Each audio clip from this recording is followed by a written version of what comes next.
Alahady fahatelo amby roapolo May raika amby roapolo sy roa arivo. Fiangonana milaza ny zava-dehibe ataon'Andriamanitra. Izany ry havana no loha-hevitra nomen'ny tompo antsika hodiniana hitondrana ny fitaom-pivavahana androany. Izany dia nalaina tao amin'ny asan'ny apôstôly toko faharoa andiny faha 1 manao hoe dia riantsika izy ireo laza amin'ny fitentsika avy ny zava-dehibe ataon'Andriamanitra. Amin'ny anaran'ny Ray sy ny Zanaka ary ny Fanahy Masina. Fifaliana koriavana no iarabanantsika tratra izao Pentekosta izao ary misaotra an'Andriamanitra lehibe amin'izany fahasoavana lehibe izany. Ho fiderana sy fankalazana ny anarany dia hiara-hitsangantsika amin'ny famakina ny salamo fa 700 ka mifandimby ny mpitarika sy ny fiangonana. Hiara-hitsangantsika.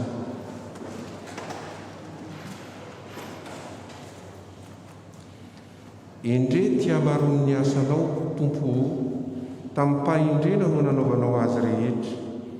Enika ny zavaboarinao ny tany.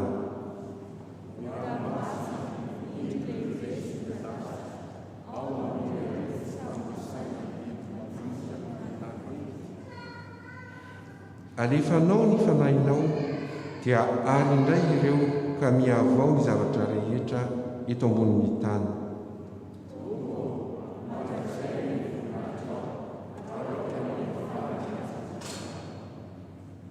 Fajerenao ny tany dia miororo, tendrenao ny tendrombohitra dia midona tsetroka.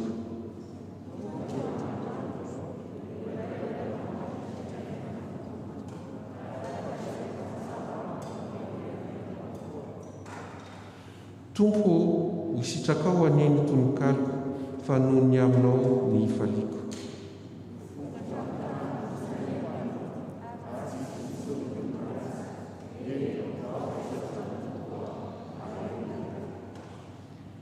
Dia mbola hiara iretina ny firana fanampin'ny faha-efatra isika.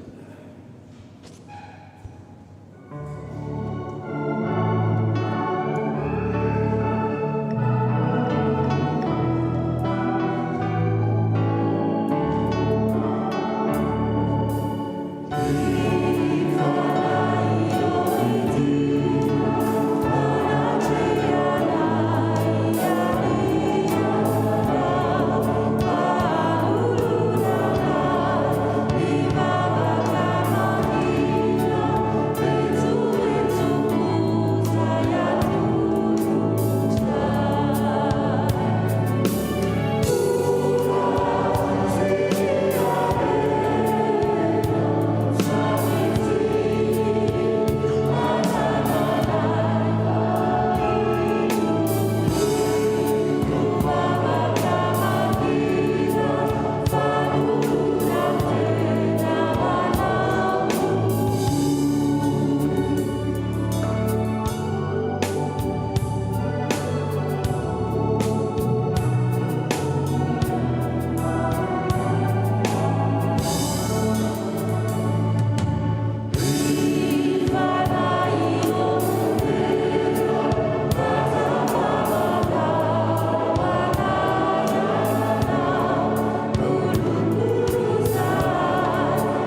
mamelo ny fonay fanahy eo medina monena aty anatinay satria tsy afaka mivelona tsy manana ny fanahinao zay satria ny fanahinao sy ny teninao no namoronanao zao rehetra izao avy amin'ny tsy misy ny tonga misy ary tsy misy afaka miaina irery tsy manana izany fanahy izany fifaliana ho anay no mankalazanao amin'izao andro pentekosta zay nahaterahan'ny fiangonana kristianina izao fanahy manome aina fanahy mamelona fanahy mitarika fanahy manome tanjaka ary fanahy manosika androso hatrany eo amin'ny fiainana isanandro sanandro raha isao voninahitra ny anaranao tompo izao fotoako vavahana atrehana izao miaraka amin'ny kristianina rehetra maneran-tany miaraka amin'ireo vavolombelona zay mitoby manodidina anay efa eo anatrehanao tsy irery izay fa miombona amin'izay rehetra no marinao miombona amin'izay rehetra novonjenao tao amin'ny Christ Jésus. Seigneur, oui, selon les chants que nous venons d'entonner, nous te demandons d'être avec nous, mais plus exactement, c'est nous qui avons besoin d'être avec toi. Tu es le créateur de toutes choses. Oui, c'est par ta volonté que tout existe, que nous existons, par ta gloire et pour ton service. Tu nous as fait à ton image. Loué sois-tu, Seigneur. Tu nous as donné ton Fils pour sauver l'humanité, sauver le monde. Tu as permis qu'il vive notre vie d'homme et qu'il soit livré à la mort pour notre salut. Tu nous as envoyé l'Esprit Saint pour qu'il vienne animer nos vies, qu'il nous console, qu'il nous fortifie, pour qu'il nous rassemble en Église. Loué sois-tu, Seigneur. Amen. Petra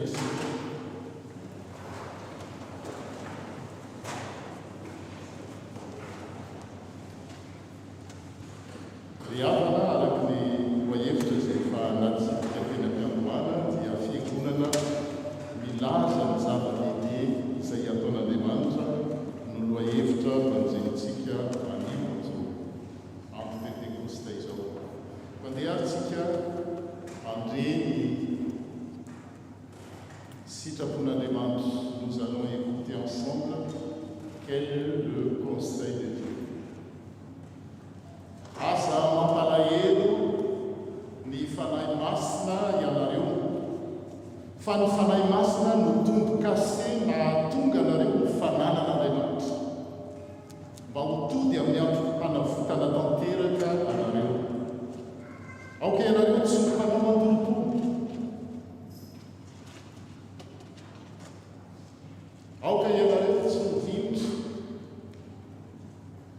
aoka ianareo tsy ho moratezitra, tsy ho avivava, tsy hanevateva. Esory lavitra anareo avokoa izany rehetra izany, miaraka amin'ny ara-tsi-panahy isan-karazany. Fa aoka samy mora fo sy antra amin'ny namany avy ianareo, mifamela eroka tahaka ny namelan'Andriamanitra eroka anareo noho ianareo miray amin'ny Kristy. N'attristez pas les Saint-Esprit Saint par lesquels vous avez été scellés pour un jour de rédemption. Que toute amertume, que toute animosité, que toute colère, clameur, calomnie, ainsi que toute malfaisance soit enlevée au milieu de vous. Soyez bons les uns envers les autres, pleins d'une tendre bienveillance. Faites-vous grâce comme Dieu vous a fait grâce dans le Christ Jésus. Amen. Manolona zany sitrapon'Andriamanitra izany dia ndeha amin'ny tena eo anatrehana isika ka hivavaka.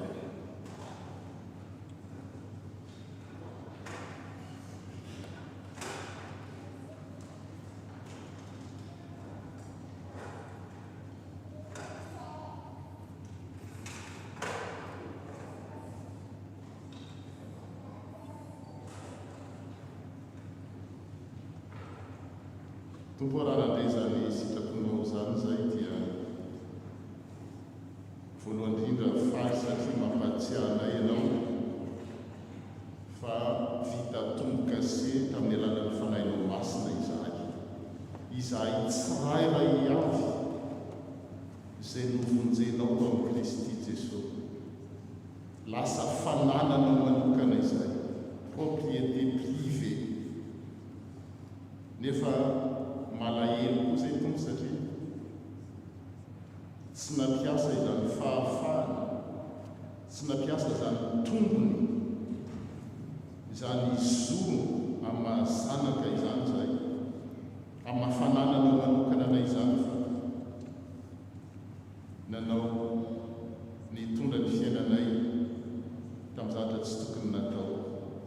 Nisy zavatra tokony nataonay tsy nataonay ary nisy zavatra tokony tsy nataonay nefa nandaninay vola fananana fotoana tsy reraka izay tsy menimeny izay amin'ny fanaovan-dratsy fa matsiaro vizaka sy reraka izay amin'ny fanaovan-tsoa. Tompo tsy misy afa-tsy ianao rery mba afaka manafaka anay amin'izany fatotra izany fanagadrana izany no mahandevo anay andevo izay andevo ny ota andevo ny fahotana andevo ny vilany satria reny no mibaiko anay fantatray fa tsy mety fa tsy maintsy ataonay satria andevo izay izany ihany no fanandevozana ety an-tany tsy ny fiaviana tsy ny filazanana fa ny ota sy ilay ratsy izay mibaiko anay zavatra tsy maintsy tsy tianay atao nefa ataonay mamindrafo aminay nony amin'izany tompo ary ampio isan'andro izay mba ho tia ny namanay tahaka ny itiavanay ny tenanay mamelany erokay tompo nony Kristy Jesosy tsy sasatra tsy kivy manome tombonandro mba hahafanay mitodika aminao. Seigneur, pardonne-nous de faire si souvent le mal que nous ne voudrions pas faire et de ne pas faire le bien que nous voudrions faire. Alors qu'on nous a dit que nous avons été scellés pour un jour de rédemption. Nous sommes tous propriété privée de ton Père. Pardonne-nous de vouloir trop te plaire et nous faire plaire et nous plaire à la fois. Apprends-nous à t'aimer mieux chaque jour, chaque seconde, chaque minute, à mieux aimer notre prochain. Accorde-nous d'attendre et de recevoir ton pardon pour que notre obéissance soit plus entière et joyeuse par Jésus-Christ, notre Sauveur. Amen. Panay masno yeftra izo.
Riavana ty ampatsiavanareo misy teny izay tsika tserijery amin'ny soratra masina hoe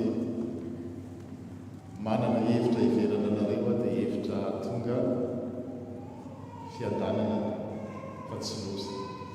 Raha tonga ety anareo dia ny tompo tsara izany fiadanana zany. Fiadanana izay tsy azo niza ho raisina satria tsy fampanjita, fa ianareo matoa voreto, matoa tongety dia tsy kisendrasendra. Teanome anareo fiadanana to. Ary tanteraka izany amin'izao andro pentekosta zao ny vokatry ny fanahy dia fiadanana. Fiadanana no avelako anareo ny tompoko. Ny fiadanako no omeko anareo. Tsy tahaka ny fanomeny izao tontolo izao no fanomeko anareo. Aza malahelo na matahotra ny fonareo satria omeko fo vaovao sy fanahy vaovao no ataoko anatinareo. Je vous laisse la paix, dit le Seigneur, je vous donne ma paix, je vous la donne pas comme le monde donne. Vous êtes tous ici présents, candidats potentiels à cette paix que Dieu nous donne gratuitement. Que tous ceux qui repentent en Jésus-Christ reçoivent l'assurance de leur pardon. Chantons les Seigneurs. Amen.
Petraksika ary moroso avy hatrany amin'ny vakiteny. Tonga amin'ny fitopolo amin'izany ho dia mivoaka.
Ivavakisika.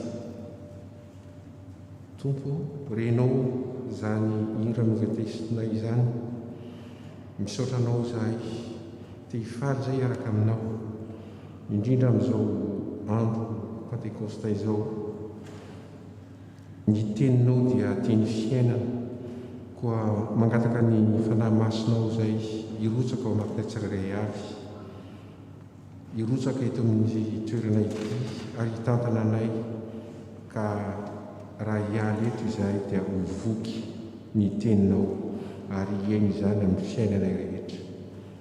Amin'ny anaranao Jesosy no nazavavaka izany. Amen.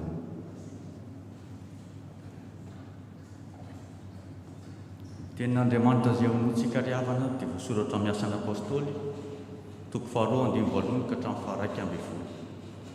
Actes chapitre 2 du verset 1 à 11 amin'ny anaran'i Jesosy. Ary no tonga ny andro Pentekosta dia teo amin'ny Pentekosta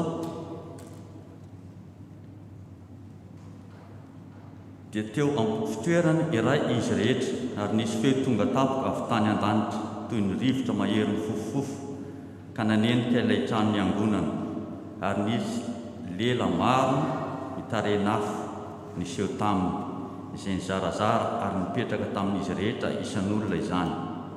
Ary samy feno ny fanahy masina izy rehetra ka dia niteny tamin'ny fiteny maro samihafa araka ny nampitenena amin'ny fanahy masina azy. Ary nisy jiosy mpivavaka tsara nitoetra tany Jerosalema avy tany amin'ny firenena samihafa rehetra ambanin'ny lanitra. Ary noho ny re izany feo izany dia niangona ny olona maro ka very hevitra fa samy nahare azy ireo niteny tamin'ny fiteny avy izy rehetra. Dia talanjona sady gaga izy rehetra ka nanao hoe, indreo tsy Galiliana va ireo rehetra miteny ireo? Ka ahoana no andrenesasika amin'ny fitenitsika avy izay nahabeantsika? Dia Parsiana sy Mediana sy Elamita ary mponina ny Mesopotamia sy Jodia sy Kapadokia sy Ponto sy Azia sy Frizia sy Pamfilia sy Egypta sy ny tany Libia izay manodidina any Kirena, ary vahiny avy any Roma, na jiosy na prozelita, Kretana sy Arabo koa ahoana no andrenesantsika ireo miteny amin'ny fitenitsika avy ny asa lehibe ataon'Andriamanitra. Amen.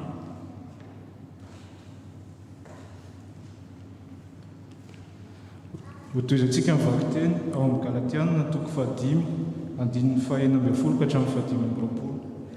Galatiana toko 5 andininy 1 ka hatramin'ny 5. Fa hoy izao, mandehana araka ny fanahy dia tsy hatateraka ny filany nofo ianareo, fa ny nofo manolotra ny fanahy ary ny fanahy manolotra ny nofo, ary mifanohitra izy roa, mba tsy azahoanareo manao izay zavatra tianareo.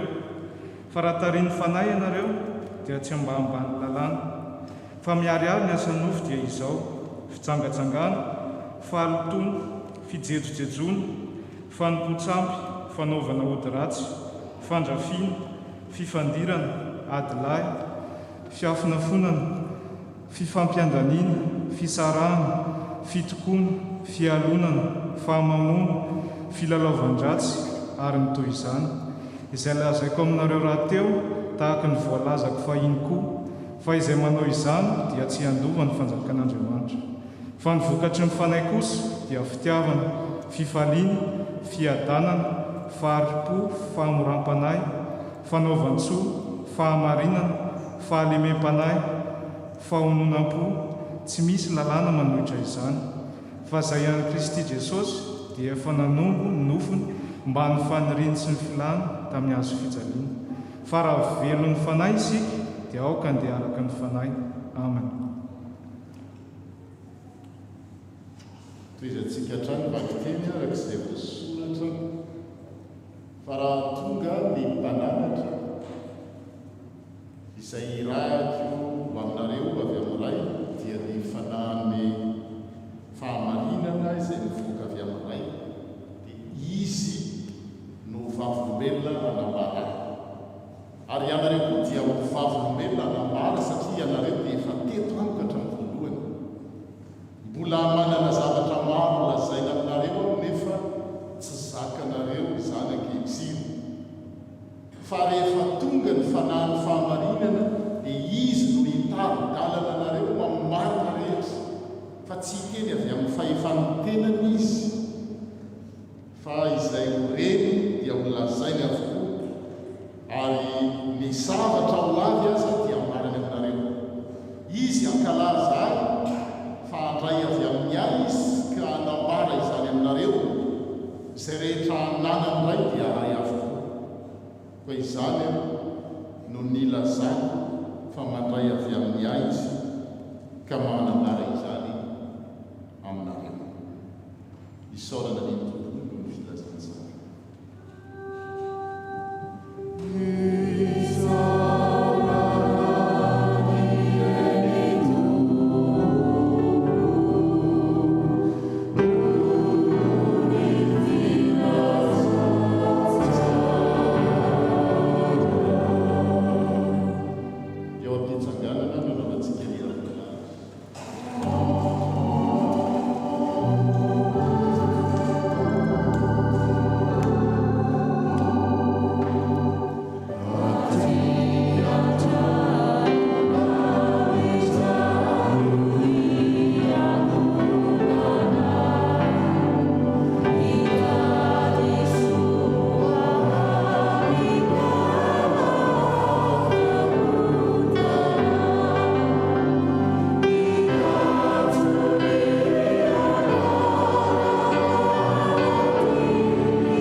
dia ivavatsika angataka ny fanahy masina.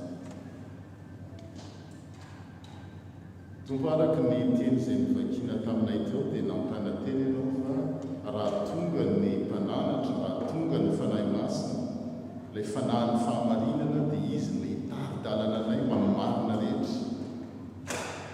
Tahaka ny fanahinao masina na dia Andriamanitra raha dia tsy miteny amin'ny fahefany tena izy, fa izay reny taminao Andriamanitra raha izanaka no mamarana. Toy izany koa ny mpanomponao tsy hiteny amin'ny fahefany tenany, tsy manana fahefana ninninina akory, tsy manana fahalalana kely ary, fa zay re izay napetraka ao tao amin'ny fony, tao amin'ny fiainany, sy izay tianao ambarana no voarainay tsirairay avy mba hitondra fiainana. Araka ny hira izay nitetesinay teo hoe mamelombelona mitondra fahavelomana satria fanahy manome aina, fanahy mamelona ny fanahinao masina. Mamelona izay rehetra mandray azy ary mamelona koa ny fiangonana. Mamelona izao tontolo izao izay noforononao avy amin'ny tsy misy ho tonga misy, izay milanao satria ny olona rehetra dia miazakazaka amin'ny fanalavirana anao, mandany vola amin'ny fanalavirana anao, mandany fotoana analavitra anao, mandany ny fiainana rehetrarehetra manalavitra anao, mefinao ny fiainana. Seigneur, nous vivons dans un monde en contradiction permanente. Parce que le monde est coupé de toi, le monde vit et veut vivre sans toi. Et même nous, chrétiens, nous sommes tentés à le faire. Et nous voulons vraiment te dire merci pour ce dimanche, parce que tu nous rassembles, tu nous aimes, tu veux que nous ne soyons pas égarés, mais que nous ayons la vie en toi. Parle-nous, Seigneur. Amen. Afaka mipetraksika.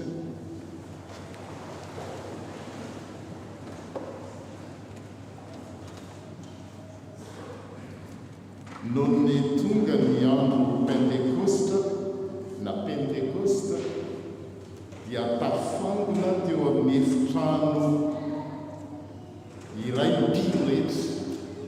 Ohatrantsika zao zany, tonga ny andro Pentekosta, raika ambin'ny roapolo sy roa arivo, dia voreto amin'ity toerana ray isika.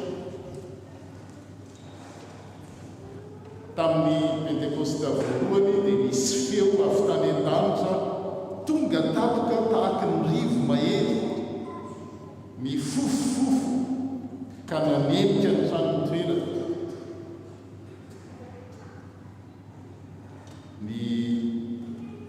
Mety izy eto amin'ny fiainantsika koa zany, eto amin'ity fiangonana ity, mety tsisy rivotra ifofofo, tsisy rivo mahery, mety atahotra isika.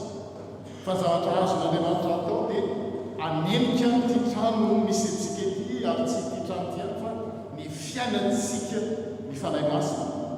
Zay no faniriany, ary zay ny tanjony, zay ny planiny, zay no nanaovany investissement lehibe sans précédent. Sana na fouille mon Dieu. Quel investissement? Nous, quand nous investissons vers de l'argent, de temps, des talents, mais Dieu, quand il a investi, c'est son Fils, la vie de son Fils. C'est vraiment quelque chose sans précédent et on n'aura jamais. Azeitik zao vokatra ary tiany tompo anana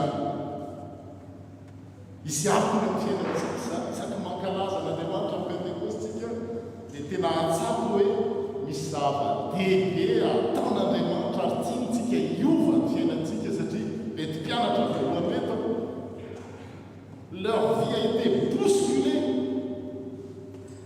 Asa raha fantatsika fa mihidy aman-trano izy ireo no nitahotra ny jiosy, no nitahotra ny candiranton satria hoe mpaniaraka tamin'i Jesosy teo izy eo ngamba mety mba mieritreritra hoe izay no nisy tadidinareo ireo mpianatra eo niady toerana rehefa teny Jesosy hoe hifaty aho dia niady izy eo voalohany mieritreritra izy ary no premier ministre izy ary ministre. Fa rehefa tonga ny nahafatesan'i Jesosy mety tena hidy aman-trano izy ary fantatry Jesosy tany ary zay no nanyrahany ny fanahy masina hoe raha tonga ny mpananatra ny fanahy masina dia izy no hitaradalana anareo, izy no vavynombelo. Zany hoe izy ihany no anova ireto mpianatra reto anara ao anatin'izay hidy amatrano zay, tsy mitrano ihany ny hidy fa ny fiainana anatiny mihitsy ny hidy rehefa tsy ao ny fanahy masina. Satria ny fanahy masina manosika ny olona ivoaka amin'ny fonja enfermement en fiainana. Tsika ngeny re ny hidy nous sommes enfermés, et le terme enfer c'est ça, enfermement. On a même du mal à dire bonjour aux autres. Alors que les fourmis moi j'habite dans la campagne, tous les jours je vois des fourmis qui sortent, ils disent ciao, salut. Quand ils se croisent, bonjour, ça va, attention, il y a danger. Mais nous les humains, oh là là, même entre chrétiens, on se regarde même pas. Alors on se dit, oh, la philosophie des Lumières, l'homme moderne, l'homme augmenté, parce qu'en ce moment, on prône sur la technologie, on va implanter des nanos, je ne sais pas devant pour que nous soyons. Mais même les choses simples de la vie, on n'arrive pas à les faire. Moi en premier, ça des métiers, ça. T'es à nouveau, t'es à l'afrique, fatra keza izay satria zay ny fanadevozana. Tadidinareo ny fandevozana zany zany asa mba mety amin'ny kikinenao io fanadevozana dia lokon'ny volokotika dia ohatranay maintimainty dia tsy izy na ny volo hoe rehefa tsotrana olon'olo na ny fiaviana hoe avarianana ny fanadevozana dia ny zavatra mamatitra ny olona tsy afaka na dia teanao izy dia tsy azo ny atao zay, tsy teanao izy tsy maintsy atao zay, zay amarita anazy ka ninina mangejana ohatra hoe natao hoe rano azy io rano tsara fa rehefa tereny rano io hoe tsy maintsy sotronao na dia mapotsina azy akio manadeva le rano zay na dia fanadevozana. Ary Andriamanitra raha naniraka ny fanahy dia afaka antsika amin'ny endrika fanadevozana maro be. Tsika ihany mamboly an'izay fanadevozana zay. Misy zavatra tiatsika atao dia tsy maintsy ataontsika na amin'ny 10 alina na amin'ny 1 alina na lalao atsika dia misy efa mangatsika be mangovotra dia zao tsy maintsy milalao satria efa tsy lalao intsony izy fa gadra enfermement. Dia aza variana amin'hoe misampy na fanadevozana sampy dia dadaravely mahasampy ny dadaravely dia izao tsotra tovy amin'izay ihany asia miodikodina impito ianao satria rehefa tsy manao izay ianao dia ho faty. Zay ny endriny taloha fa amin'izao fotoana izao misy endrika sampy be dia be zay hoe raha tsy manao an'izao ianao dia izao ny vokany, raha manao an'izao ianao dia izao ny atefanao. Dia Andriamanitra manafaka an'izany ary zany ny endrika ny fanadevozana ny zanak'Israely tany Ejipta. Ary ny Pentekosta dia tsy inona fa tandino zany nafahan'Andriamanitra teo ambany vahoan'ny Satana Farao reo Ejiptiana zanak'Israely reo. Zany hoe rehefa miteny Farao hoe tsy maintsy mifonareo amin'ny ray maraina dia mifono izy, tsy maintsy matoro nareo dia natsinona tsy tiany dia tsy maintsy matoro izy. Dia nafahan'Andriamanitra teo amban'izany fatotra sy kenja izany izy. Ary rehefa nafahan'Andriamanitra izy dia mba halalany izao tontolo izao hoe olon'afaka ireo zanak'Israely ireo dia nomeny ny atao hoe teny folo décalogue. Atsotsika amin'ny teny mahazatra hoe didy folo nefa tsy didy reo fa teny, ce sont des phrases conjuguées au futur. Fantatra hoe inona didy voalohany? Misy malala hoe tsika inona didy voalohany eo amin'ny inona hoe inona teny voalohany amin'ilay atsotsika hoe teny folo. Indraindray ny tsika kristiana raha dimy Exodus 4:20 izao no teny voalohany ao. Izao n'Andriamanitra zay nanafaka anao tany Ejipta, noho izany tsy hamono olona intsony ianao, tsy hanan'Andriamanitra hafa noho izany. Zany hoe ny didy voalohany na ny teny voalohany dia manambara ny zavatra nataon'Andriamanitra tamin'irety zanak'Israely reto hoe izao no nanafaka anao. raha olonafaka ianao dikan'izany tsy anan'andriamanitra hafa tany Ejipta ianao na tianao na tsy tianao dia farao Andriamanitra Andriamanitra ny farao dia zao izy ny manao raika tany Ejipta ianao dia zao rehefa asiana manon'olona ianao dia manon'olona fa ny olona afaka dia zao afaka ny tsy anao izy tsy misy ary ny le ataontsika hoe teny folona dix commandements filazatsika azy 10 paroles décalogue et c'est une constitution pour que le peuple d'Israël devienne peuple devant le monde entier. Alors, misy firenena mena fahaleovantena reny dia zavatra atao voalohany hoe on va écrire une constitution manamarika fa afaka izy tsy le teo alohantsony no mibaiko ny atao na tsy ataony fa misy entité vaovao ary zay ny nomena Andriamanitra ny zanak'Israël tao tendrombohitra Sinaï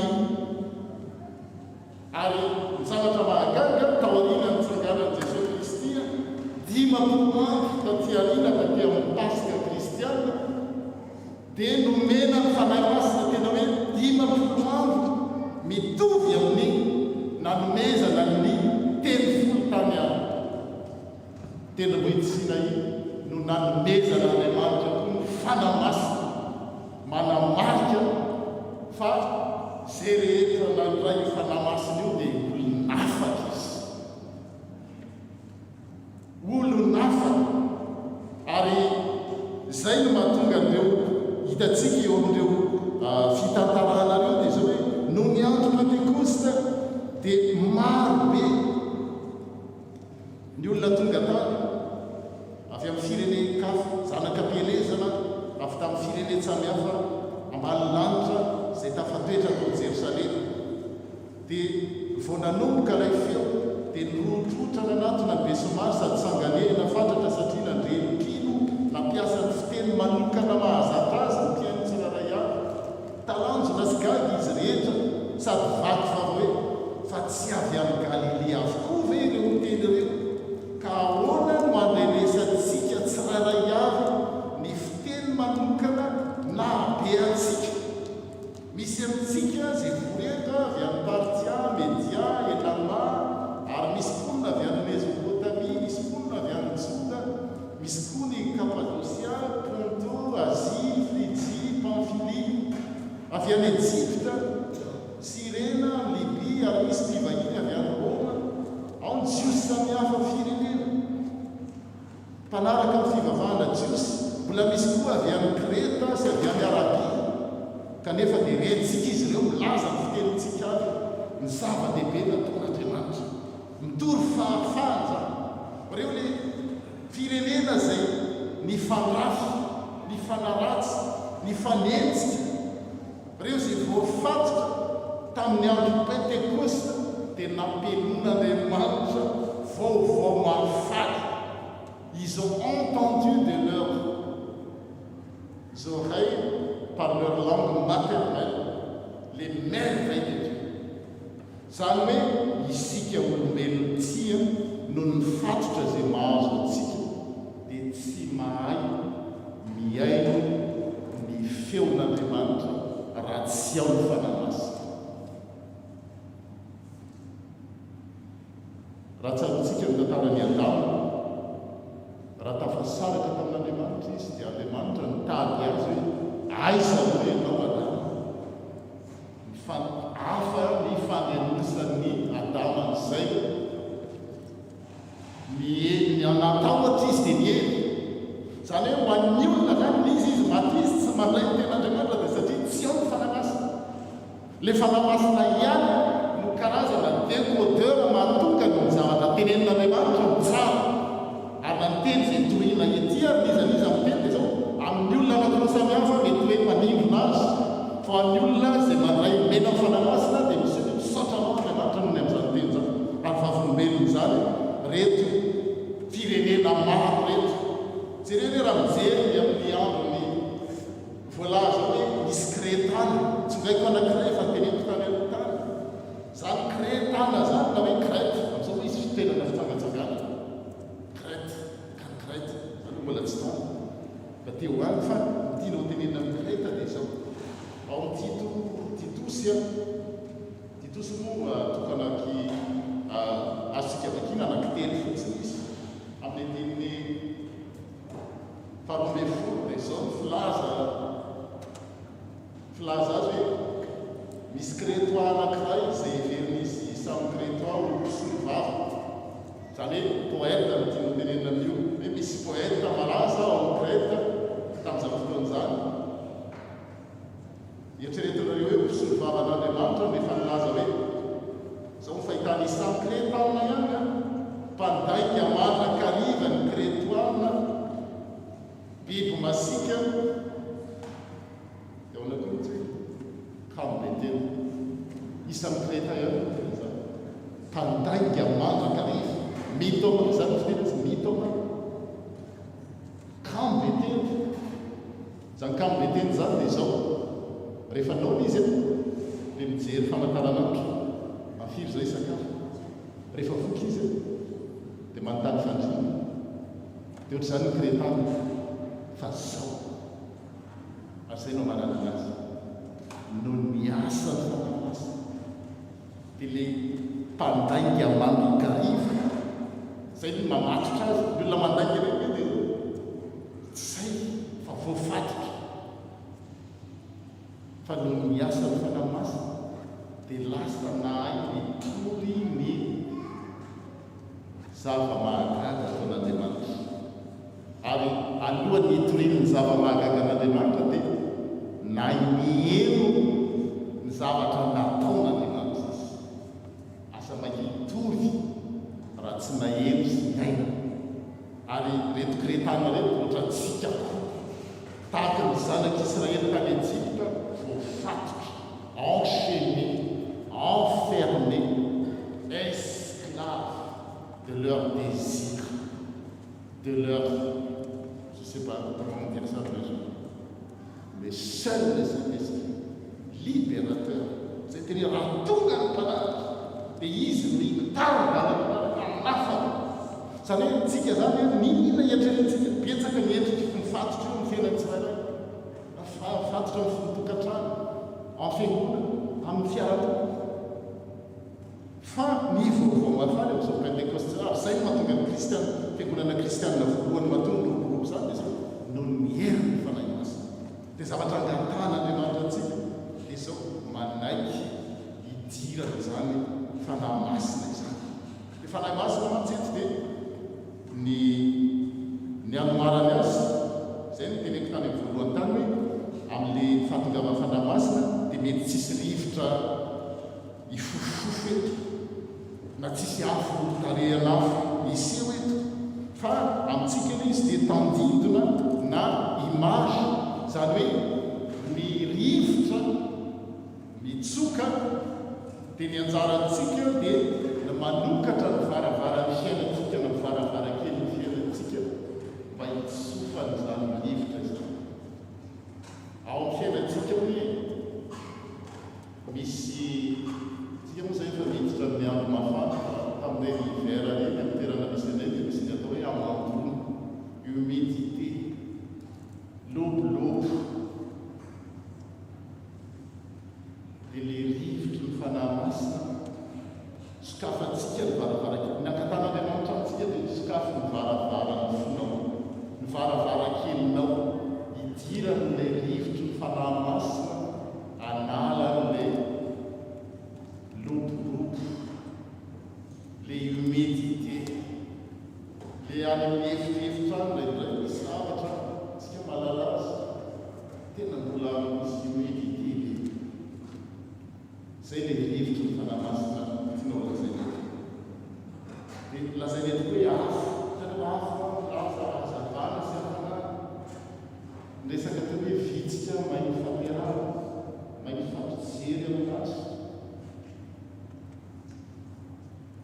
dia le hafanana sy le hazavana ko manala le mitaratra n'le maizimaiza misy pointy d'obscurité misy compartiment be dia be ny fiainantsika misy la partie visible ao quand on voit obstant zany ka olombelona ohatranahy dia le partie visible maizimaiza na lobolobo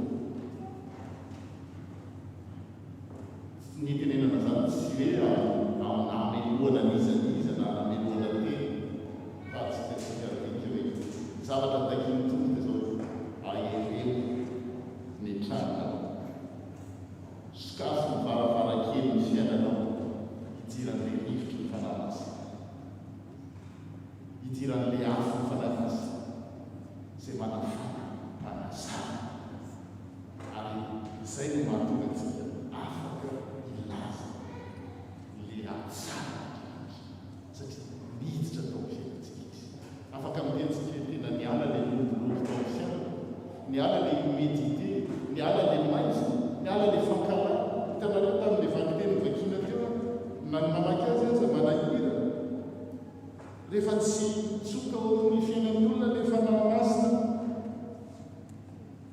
tsy mitsoka ao le afo le taratra ao le fahazavana sy le hafanany fanahymasina dia izao ny ilazany paoly apôstôly azy tamin'ny galaty hoe miariary izao no mofiseho reto avy fahalotona fitsangatsangana fihetsika tsy moto fanompontsampy fanaovana ody ratsy fifankahalana adiady fahatezera fiafinafonana fifandrafina fisarana fitokona fialona fidoroana io zany nidoroana io dia tsika miteny midoroka zao midoroka zao fihinana meloatra sy mitovy amin'izany misy izy tolakostolo rehefa tsy le fanamasina rehefa tsy sikafana le varavarakely raha mihidy zany ka io fanamasinoa le propre du Saint-Esprit c'est il est claustrophobe. Il n'aime pas la fermeture. Il aime l'ouverture. Skafo ny fiainanao, skafo ny varavarakely ny fiainanao dia izao vokany le fruit de l'esprit. Rehefa misokatra aminy ny fiainanao, tsisy c'est le seul remède. Ny vokatry ny fanahy rehefa misoka ny fiainan'io izy, hovany skafan'io varavarakely dia izao fitiavana. Kretana, biby masika, kamo betena, rehefa mitsoka tao amin'ny fiainana dia lasa anana zany fitiavana zany. Hafaliana, fiadana, faharety, lasa passion amin'izao fotoana izao ny fiarahamonina menantsika zao taizantsika ho maiky tsindrina amin'ny bouton dia mivoaka ny canette de Coca-Cola tsy mananjany patience zany tsy dia miverena fanahymasina zany fanahymasina irery any mivokatra ny fanahymasina dia zao fitiavana, hafaliana, fiadanana, faharetana, amorampo, atsarampo, toetra mahatoky, fidèle. Maintenant on donne des cartes de fidélité partout les jours. Quand je trouve un magasin qui vend moins cher que l'autre, c'est bien. Mais la fidélité dont on parle ici, c'est la fidélité à soi. Tena nao na tsy mino azy ny olona anao mino na tsy matoky azy ny olona anao matoky. Fidélité envers les autres et fidélité envers Dieu.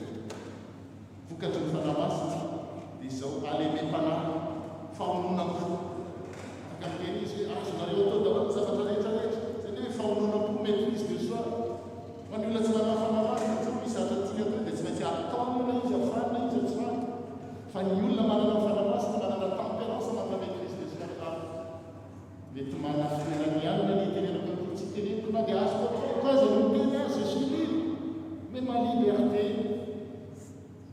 ne met pas les autres, ne met pas une pierre d'achoppement pour les autres. Faununa tempérance maîtrise les autres. Si manotra an'izany ny lalàna Andriamanitra ary eo voatokana ho an'i Kristy Jesosy dia efa nanompo teo amin'ny azo fijaliana ilay olona maro manota azy mba amin'ny filan-dratsy ny ara-pandriana. Alors les filans-dratsy ny fandriana, les désirs mauvais qui nous poussent à faire des choses qu'on ne veut même pas. Même nous on le sait qu'il ne faut pas le faire. Mais nous sommes esclaves. Et la bonne nouvelle, c'est que l'Esprit Saint, il est là. Il est là, là.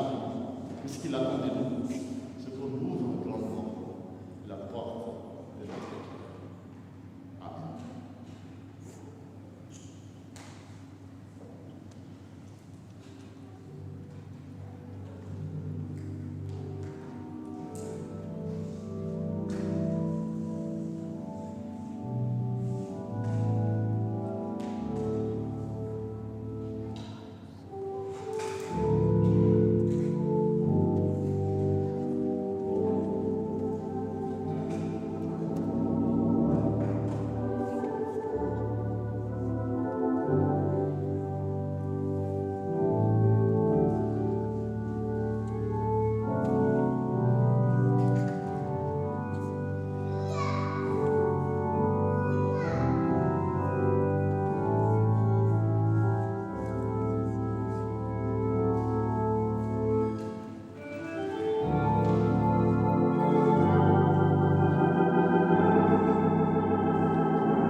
Iaraka nambarany fotsika isika izay raisantsika kristiana maneran-tany. Eo am-pitsanganana isika minon'Andriamanitra raitsy, mpanao lanitra sy ny tany ary ny zavatra rehetra manintana antsika. Ary amin'ny Jesosy Kristy Tompo iray, zanaka lahikan'Andriamanitra, nateraka ny ray talohan'izao rehetra izao. Ny mazava avy amin'ny mazava, Andriamanitra tokoa avy amin'Andriamanitra, nateraka fa tsy natao, ny ray amin'ny ray amin'ny zavatra rehetra. Izy nahavina izao rehetra izao. Ny amintsika olombelona sady famonjenantsika, dia nidina tany an-danitra izy, ary natao fanahy masina ny mofo tamin'ny marivo izy. Dia tonga olo izy, nombona teo amin'ny hazon-jaliana no fanavotanantsika, tamin'ny nanapahana tongazy izy. Nijaly izy ka nahelo, nitsangana tamin'ny maty tamin'ny andro fahavelo, arak'izay voasoratra izy. Niakatra ho any an-danitra izy, ary mipetraka eo amin'ny tanana ankavanany iray, avy any ny indray am-poninahitra, tsara ny velona sy ny maty, ary mandrak'izay ny fanjakana. Isika mino ny fanahy masina, tompo sady mpanome aina, izay avy amin'ny ray sy ny zanaka, ka hitsaona sakana zany miaraka amin'ny ray sy ny zanaka. Izy dia miteny tamin'ny vava-paminany. Isika mino ny fiangonana iray, miorona amin'ny fanambarana apôstôly, ary manerana izao tontolo izao. Isika manaiky ny batisa iray famelan-kery, sady manantena ny fitsanganany tena maty, ary ny fiainana marak'izay. Amen. Roso avy hatrany amin'ny fanasan'ny tompo isika, fa dia miomana ireo diakona ny hira filahatra ataontsika fiomanana.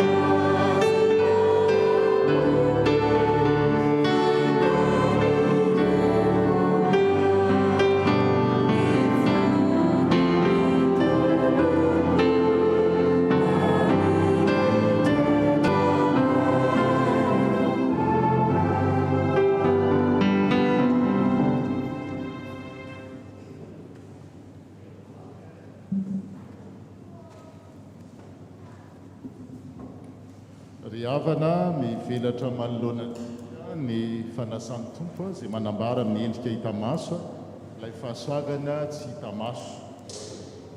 Ho aminareo aneny ny fiadanan'ny tompo, aoka isika miara-mitsangantsika rehetra tompo, ary samy hijery ny akavia sy ankavanana fotsiny tsy mifandray tanana hoe ho aminao aneny ny fiadanana.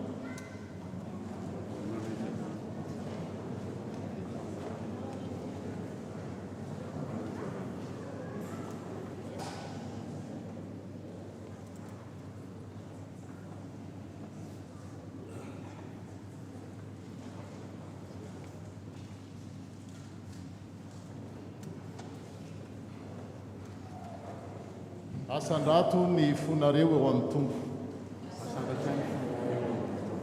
Aoka ho deraintsika ny tompo Andriamanitra. Eny tokoa tompo masina Andriamanitra mandrakizay mahefa ny zavatra rehetra. Fifalianay ny mitsoka anao, ianao izay namorona ny zavatra rehetra ho amin'ny fahalavrariana so amin'ny fiainana tonga lafatra. Ianao izay nanafaka anay tamin'ny fanandevozana mba hahafahanay manompo anao amin'ny kahalalahana sy amin'ny mpifaliana amin'ny alalan'i Jesosy Kristy tomponay. Amin'ny fotoana rehetra sy amin'ny toerana rehetra no hivetesanay ny hiran'ny lanitra izay tsara tokoa sy mahafinaritra. Jerusalem.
isika angataka ny fanahy masina.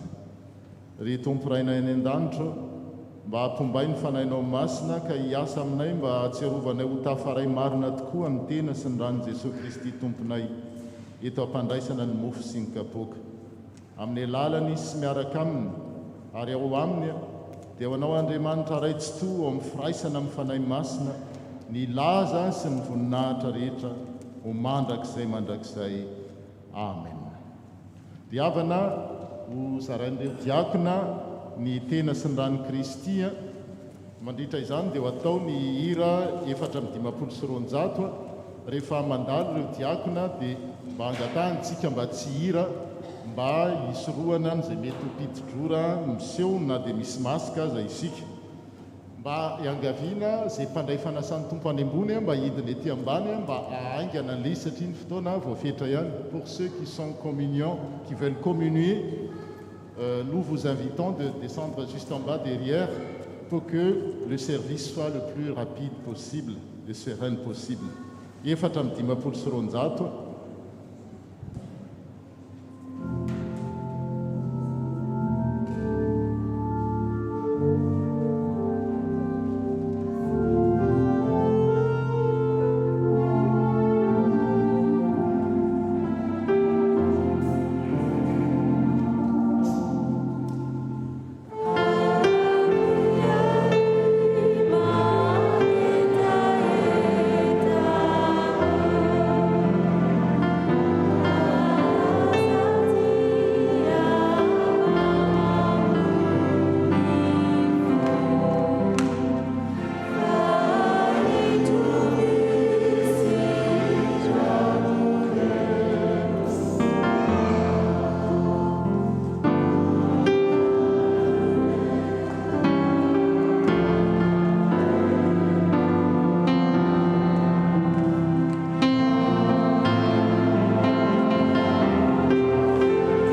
antsika izay ndray latabatra taminy noho ianareo efa nandray an'i Kristy Jesosy ho tompo dia manaova fitondran-tena toy ny olona tafaray aminy.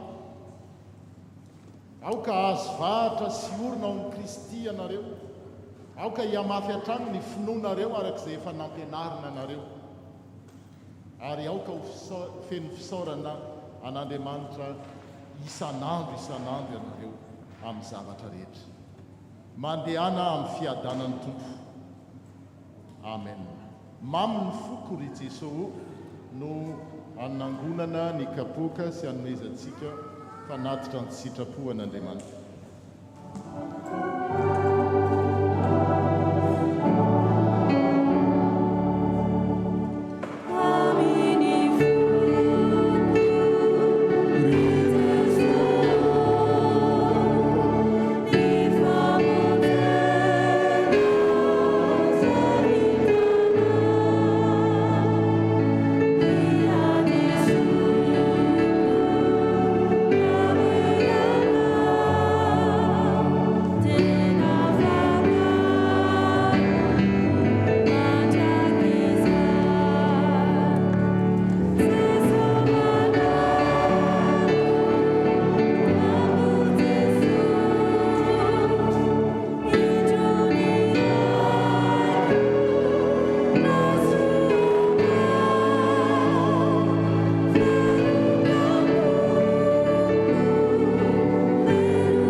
Ny fanahy dia miara-milaza amin'ny fanahintsika fa zanak'Andriamanitra isika, ary raha zanaka dia mpandova, eny sady mpandovan'Andriamanitra no mpiray lova amin'ny Kristy koa. Raha miaritra aminy isika mba hiaraha-manamboninaitra aminy koa. Izany teny amin'ny Romanina 9:1-7 izany no entina hiarabanantsika natratra izao alahadin'ny Pentekosta izao. Ho amintsika hatrany eny fahasoavana sy ny fiadanana avy amin'ny Jesosy Kristy tompontsika. Misaotra mpitandrina Janot nitarika amin'ny fotoana sy ny tondra ny hafatra ary koa nitarika antsika tamin'ny fanasan'ny tompo. Misaotra tompo. Toy izao indray ny fandaharam-potoana manaraka. Ny alahady 30 Mey dia alahadin'ny reny no sady alahady fitondranam-bavaka ny sampana vehivavy kristianina eto amin'ny fiangonantsika ka amin'ny fotoam-pivavahana dia manomboka amin'ny 10 sy sasany. Avy eo dia miditra ny volana Jona itsika ary anjaran'ny olona no mikarakara ny liturgia amin'io alahady voalohan'ny volana jona io. Ny fotoana dia amin'ny folora sy sasany ihany. Ny alahady 17 volana jona alahady faharoa izany dia alahady natokantsika hitondranam-bavaka ny ezaka trano. Amin'ny fotoana ihany koa no hanohanantsika ny asa rehetra eto amin'ny momba ny trano fiangonantsika. Isy valopozaraina amin'ny fotoana io.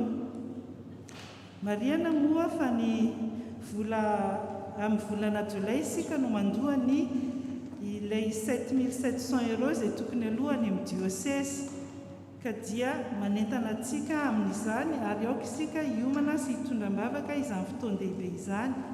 Io alahady io ihany koa no anaovantsika ny récolte piège jaune.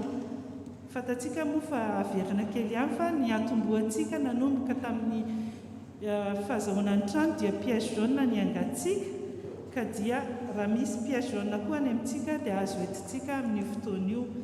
Misy andro lehibe io andro io ka misy programme ka misy andray fitenenana orin'izao filazandraraha izao ny tompon'andraikitra amin'izany. Alahady 20 volana jona dia alahady ny culte œcuménique, ny fandaharana sy mombamomba izany dia holazaina aoriana ihany.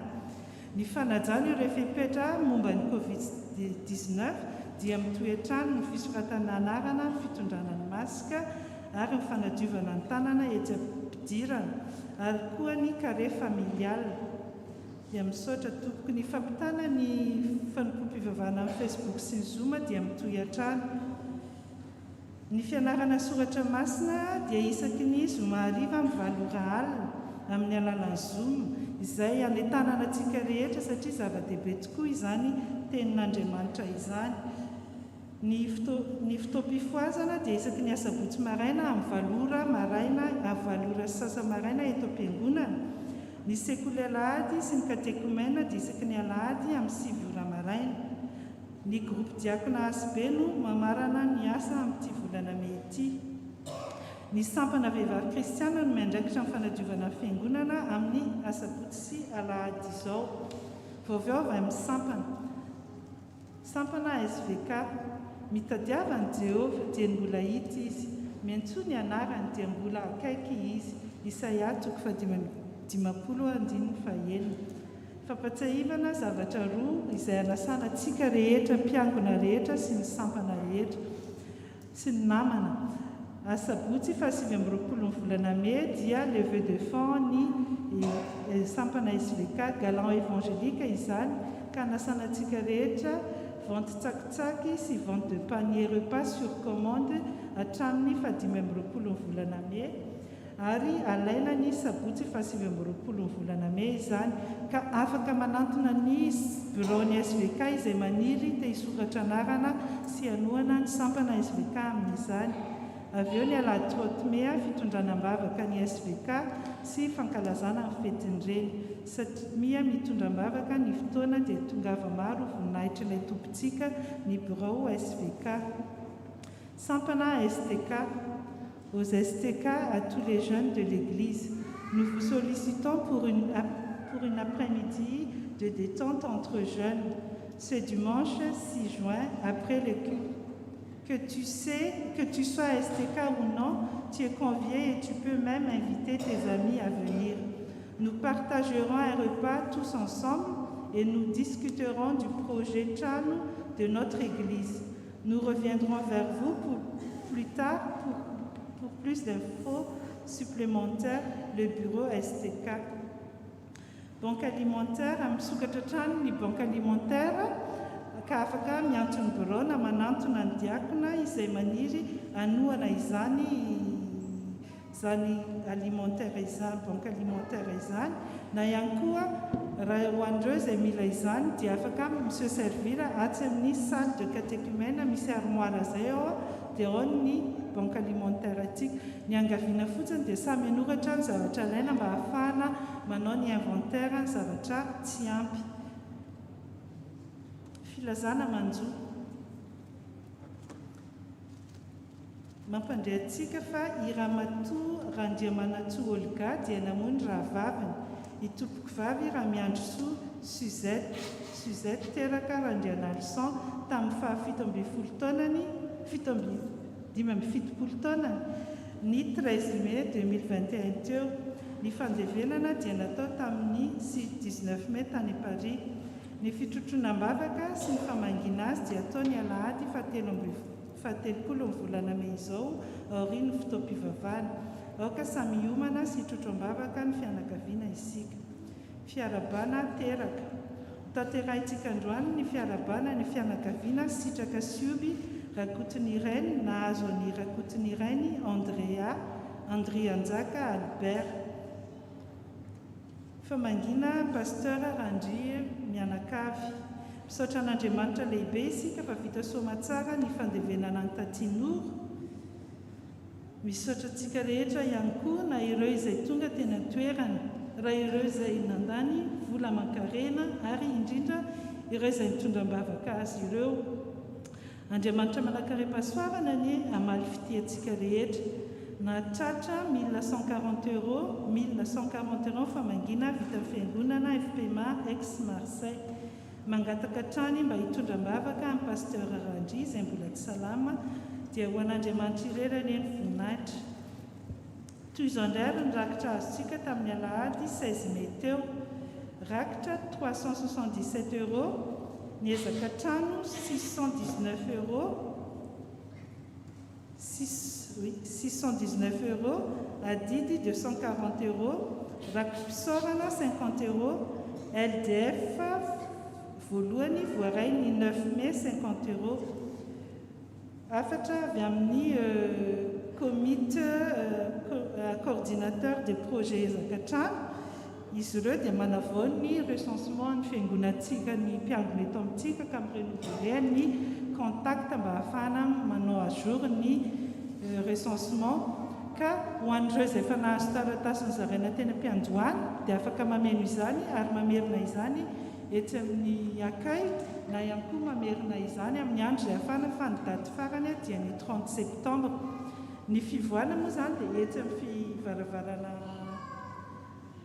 à gauche etsy dia ao amin'ny couloir ao misy ordinateur izay efa vonona ahafahantsika koa manao le recensement direct ao, na ihany koa misy lien ho alefa aminareo dia afaka atao en ligne ilay izy ka dia misaotra tompoko amin'ny fiaraha-miasa satria zava-dehibe tokoa izany satria rehefa mandefa vaovao moa amin'izao dia matetika ny aingana tokoa dia ny zavatra numérika.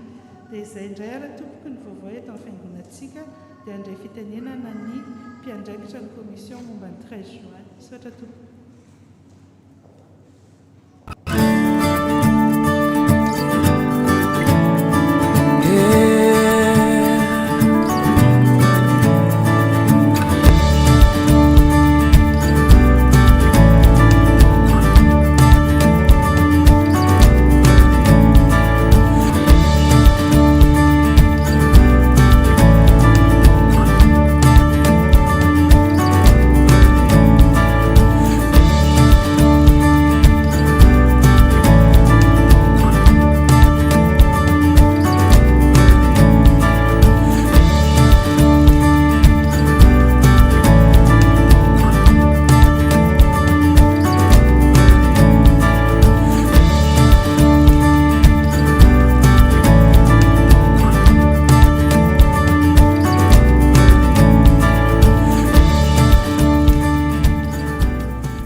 Voilà quasiment 12 ans, jour pour jour, que la FPMA Aix-Marseille a lancé ce projet un peu fou, l'opération Pièce Jeune. 12 ans qu'on a osé rêver, qu'on a osé voir grand, et au-delà de ce que nous avions. 12 ans plus tard, nous voici dans ce lieu, dans cette église, continuant ensemble de marquer l'histoire, de marquer notre histoire. L'opération Pièce Jeune devient aujourd'hui graine de moutarde. Pourquoi? Tout simplement parce que nous voulons croire, nous voulons aussi témoigner qu'une fois aussi petite qu'une graine de moutarde peut déplacer des montagnes. Le nom change, mais le principe reste le même. On veut vous challenger, vous lancer un défi. À partir du dimanche prochain, du dimanche 30 mai, ramenez toutes les pièces qui traînent au fond de vos poches, au fond de vos sacs, qui alourdissent votre porte-monnaie. Ramenez toutes les pièces jaunes, vos billets aussi, si vous le voulez. Tout don est le bienvenu. Parlez-en à vos amis, votre entourage. À partir du 30 mai et jusqu'au 13 juin inclus, ramenez votre argent et relevez ce défi de marquer notre histoire en faisant grandir l'Église. Le 13 juin, notez cette date dans votre agenda. On vous attend nombreux pour une journée unique, ludique et festive. En attendant notre prochain rendez-vous du 30 mai, restez connectés et soyez attentifs. Cette histoire ne peut pas s'écrire sans vous. On pourra m'accuser de plagiat, mais je terminerai en disant « on compte sur vous ». Encore merci pour ce temps de parole et joyeuse Pentecôte. À Dieu seul soit la gloire.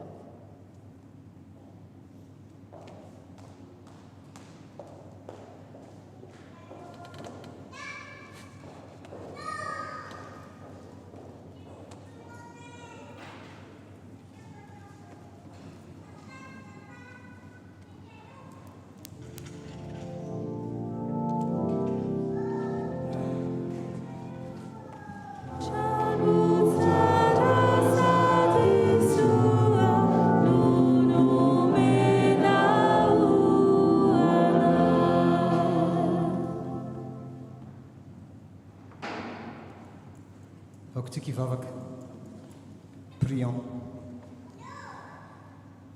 Nous qui avons un projet d'acquisition d'une église, le fait d'être ensemble dans cette église, ici et maintenant, le jour de la Pentecôte, est un moment béni. Merci Seigneur parce que tu nous as permis encore ce matin d'être là ensemble. Comme les apôtres Seigneur, accorde-nous les 7 dons de l'Esprit, les dons de l'Esprit Saint, la sagesse, l'intelligence, le conseil, la force, la science, la piété et la crainte de Dieu. C'est toi, Saint-Esprit, qui transmet la vie de Dieu et qui nous vivifie.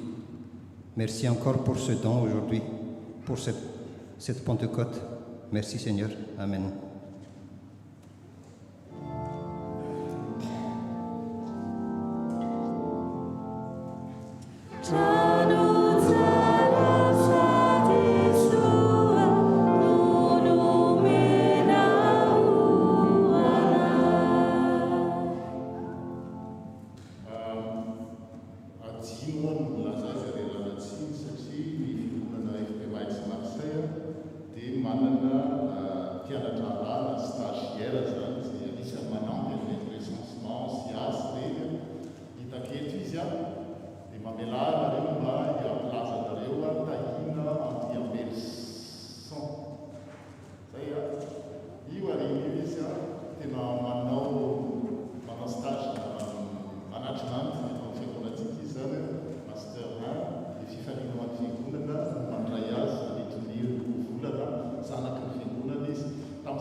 Mankataka ny komity sy ny olona androso dia hiara-tsangantsika rehetra.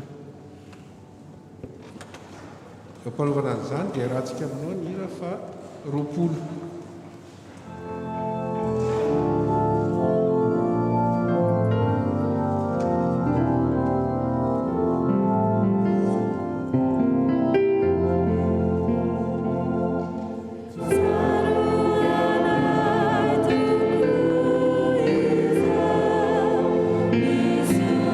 Thank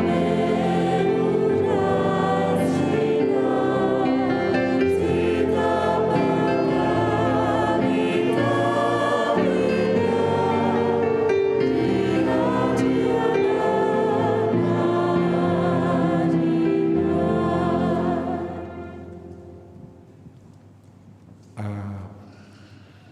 sitraka oby rakotiny rainy papiedi mami voahirana mpifaliana no iarabananareo ndray aman-dreny a nahazo taranaka faharamandimby ny tenin'Andriamanitra dia milaza hoe lova avy amin'ny Jehovah ny zanaka maro tamby ny ateraky ny kibo ka tena ampifaliana no andraisana anareo voalohany a eto andraisana ny Andrea Anzaka Albert zay ny a tsy diso a zay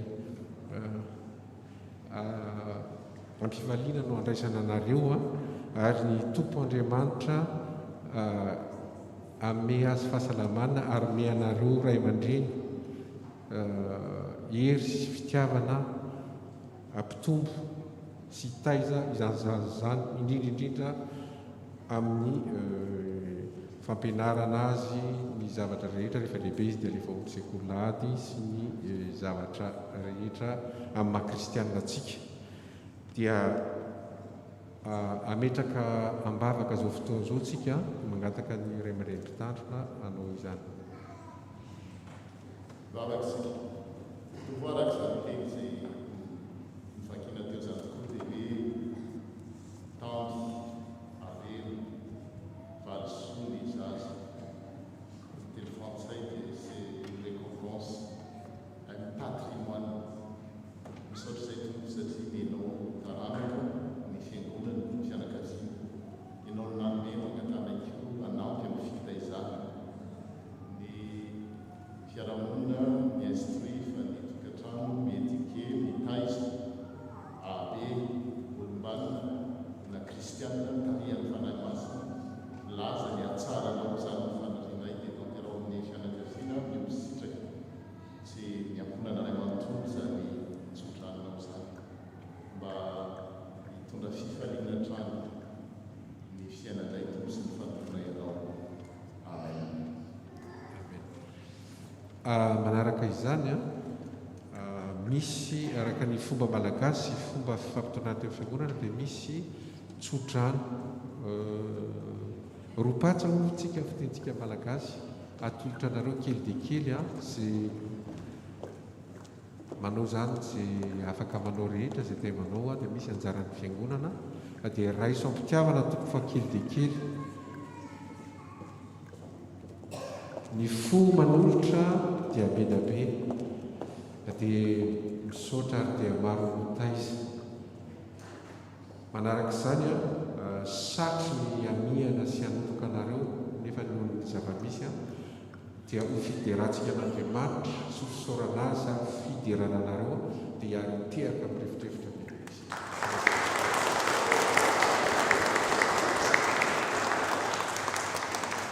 dia misaotra indrindra afaka mipelatra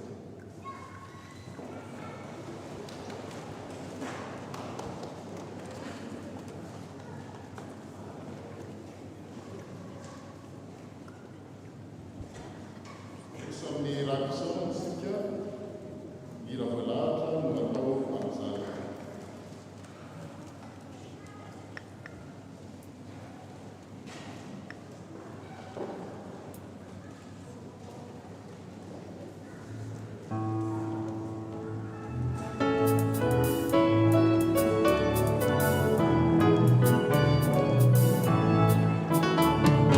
Difficile area tua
alohan'ny anaovana ny vavaka fangatana dia mamela nareo tompoko ijoro vavolombelona foy efa niarana tamin'ny ray aman-dreny pastor izy ty dia nomeny alalana milaza fanilazany tampoka enao zao foy izy satria izy miditra indrony fotompo vavantsika dia saotra tompoko tamin'ny 28 avril izy rana carton mavesatra be ny tombotonga be rehefa nentana tany amin'ny dokotera dia natao ny radio dia tapaka ny raja-tongotra ary ozy zareo tsy azo platreo io fa tsy maintsy mandeha akany rendez-vous ianao any amin'ny mpandidy zany resaka momba ny taolana spécialiste rehefa nifampiresaka tamin'ilay spécialiste dia tapaka izy ary amin'ny talata teo ny rendez-vous anaovana l'opération teo amin'ny salle d'attente aho namaky baiboly milohan'io fotoana io zany tenin'Andriamanitra ny vakiko dia autonomie 32-39 vakiko foy amin'ny anaran'i Jesosy fantarako ankehitriny fa izao dia izao no izy ka tsy misy Andriamanitra eto amiko izany mahafaty sy mahavelona ary izao no maharatra sy mahasitrana ka tsy misy mahafaka amin'ny tanako tonga any an-trano namerina ny teny namaky namerina an'ilay teny ary mivavaka inona ny dikan'izany teny izany ny zavatra azoko dia izao hoe velona Andriamanitra ary tsy misy Andriamanitra hafa raha tsy izy raha maharatra ianao tsy hoe maharatra fotsiny fa halalana avy aminy raha sitrana ianao tsy hoe sitrana fotsiny fa halalana avy aminy ozy aho hoe avy aminao zany namparatra ary naiza ho alehako raha tsy halalana avy aminao dia tsy hositrana ka mangataka aminao sitrano raha mitoditra ny andro fotoana foy aho dia nitsoahako avy eo izy bandely izy satria tsy plata dia nandramako ny mpitserina faran'izay haiko fa tsy mare marary nandramako naolakolana fa tsy mare marary ary mariako tsara fa na bakiraro marary rehefa pikirina talohan'io fotoana io ary ny kiraro dia tsy azo anaovana ho an'izay naramarika dia nanao kampana dia niangona nandritra ny teny herinandro vokatr'izay zavatra nazo zay nary an'izay nivatika hoe sitrana dia niantso tany amin'ny cabinet spécialiste hoe foanana le rendez-vous niantso tany izy ozy ry zareo hoe iza le olona tenenina ny anarako ozy izy hoe tsisy rendez-vous any aty tsy manana rendez-vous aminy zany vita teo zany ny resaka tia nambara amintsika dia hoe tsy nijanona tamin'ny androny apôstôly fahagagana izay ataon'Andriamanitra fa amin'izao androntsika zao dia mbola manohy manao an'izany izy raha mila isika ny afatra ho atsika dia hoe ho atsika izay tonga eto manatrika ny fitaovavahana eto isan-kalahatra raha ohatritsika marorosaina ny amin'ny fahaveloman'Andriamanitra sy ny fisian'Andriamanitra dia ozy ny teo tenin'Andriamanitra hoe tsarova ankehitriny fa zany misy ary tsy misy Andriamanitra eto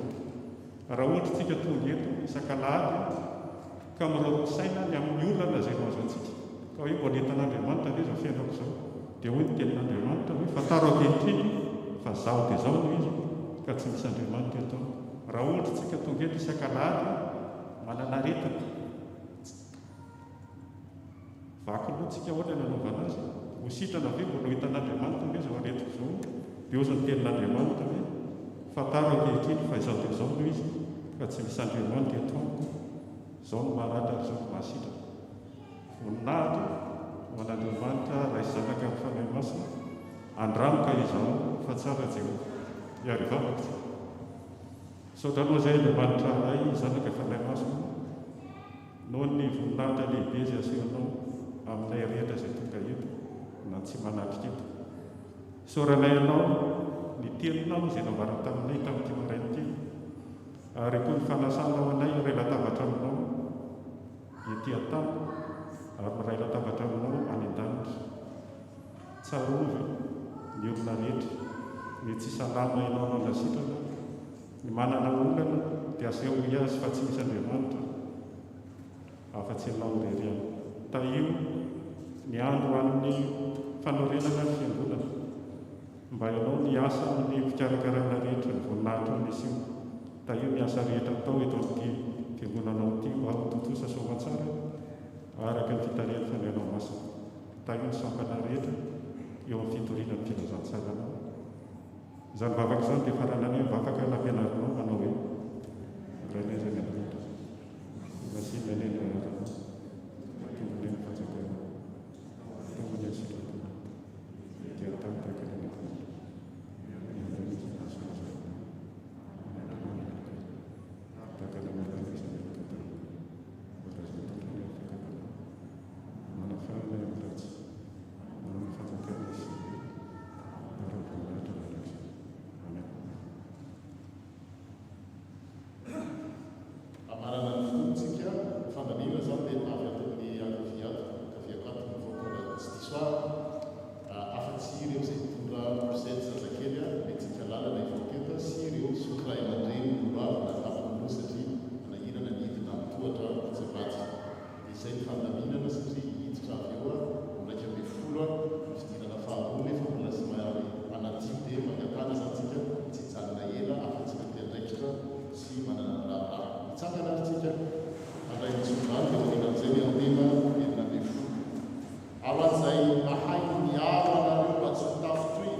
mpamonjy antsika amin'ny alalan'i Jesosy Kristy tompontsika dia